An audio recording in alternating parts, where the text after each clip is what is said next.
इस वीडियो में हम बात करेंगे 8th पे कमीशन की। आपकी सैलरी और पेंशन में कब होगा इजाफा, इससे जुड़े कुछ 5 बड़ी अपडेट्स आ गए हैं जो आपको जानना बहुत ज़रूरी है।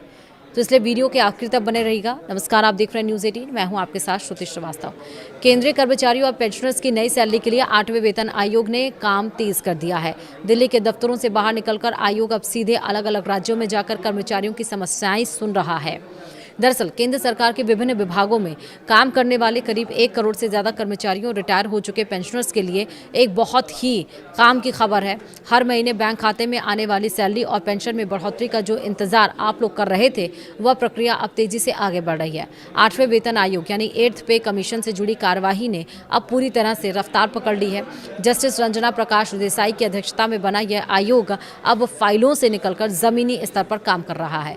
देश के अलग अलग राज्यों और केंद्र शासित प्रदेशों में कर्मचारी यूनियन और पेंशनर्स के गुटों के साथ आयोग की अहम बैठकें लगातार जारी हैं। अगर आप भी इस बात को लेकर उत्सुक हैं कि नया पे स्ट्रक्चर कैसा होगा, बेसिक सैलरी कितनी बढ़ेगी और पेंशन का रिवीजन किस तरह से किया जाएगा, तो 8वें वेतन आयोग की तरफ से आ रहे इन 5 सबसे जरूरी अपडेट्स को जानना आपके लिए बेहद जरूरी है।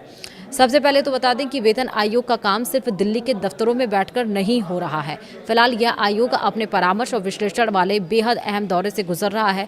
इसका सीधा मतलब यह है कि आयोग के सदस्य अलग अलग राज्यों में जाकर वहां के कर्मचारियों और उनकी यूनियनों की दिक्कतें सुन रहे हैं। दक्षिण भारत में चेन्नई यानी तमिलनाडु के भीतर 7 और 8 सितंबर को महत्वपूर्ण परामर्श बैठकें रखी गई हैं। इसके ठीक बाद 9 सितंबर को पुडुचेरी में भी सुनवाई का समय तय किया गया है।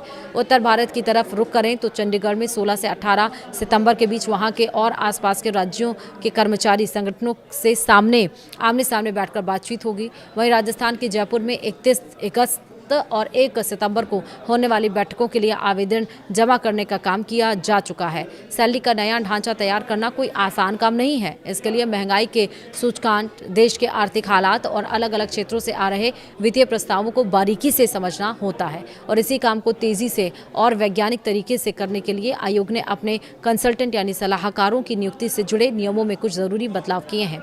इन विशेषज्ञों की मदद से जो रिपोर्ट तैयार होगी वह पूरी तरह से सटीक और ठोस आंकड़ों पर आधारित होगी।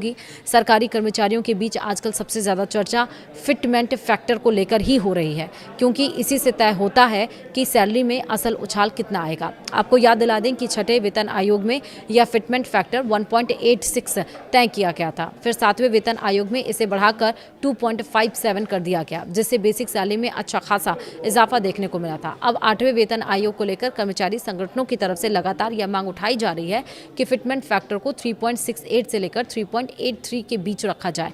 हालांकि यहां यह साफ कर देना जरूरी है कि अभी तक आयोग की तरफ से न्यूनतम वेतन, फिटमेंट फैक्टर या नई पेंशन को लेकर कोई भी आधिकारिक घोषणा नहीं की गई है।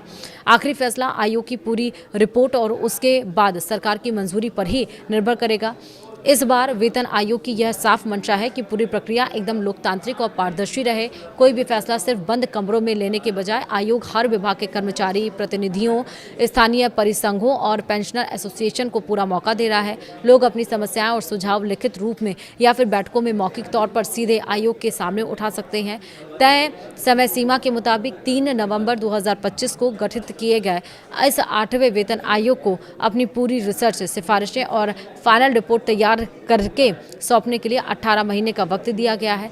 जब देश भर में चल रही ये सभी बैठकें खत्म हो जाएंगी, तब आयोग जमा किए गए सभी आवेदनों और सुझावों को गहराई से अध्ययन करेगा। उसके बाद एक फाइनल रिपोर्ट तैयार करके केंद्र सरकार की मेज पर रखी जाएगी। जब उस रिपोर्ट पर केंद्रीय कैबिनेट की मुहर लग जाएगी, उसके बाद ही नया वेतन ढांचा देश भर में लागू होगा। क्योंकि 8वां वेतन आयोग अभी शुरुआती बातचीत और आकलन के दौर से गुजर रहा है, इसलिए कोई भी नया फॉर्मूला अभी तक आधिकारिक रूप से पास नहीं हुआ है। ऐसे समय में अक्सर कई तरह की अफवाहें तेजी से फैलने लगती हैं। सभी कर्मचारियों और पेंशनर भोगियों को यही सलाह दी जाती है कि वे इधर उधर की बातों पर ध्यान देने के बजाय सही और पुख्ता जानकारी के लिए सिर्फ 8वें वेतन आयोग के आधिकारिक पोर्टल या वित्त मंत्रालय की तरफ से जारी होने वाले आधिकारिक बयानों पर ही भरोसा करें।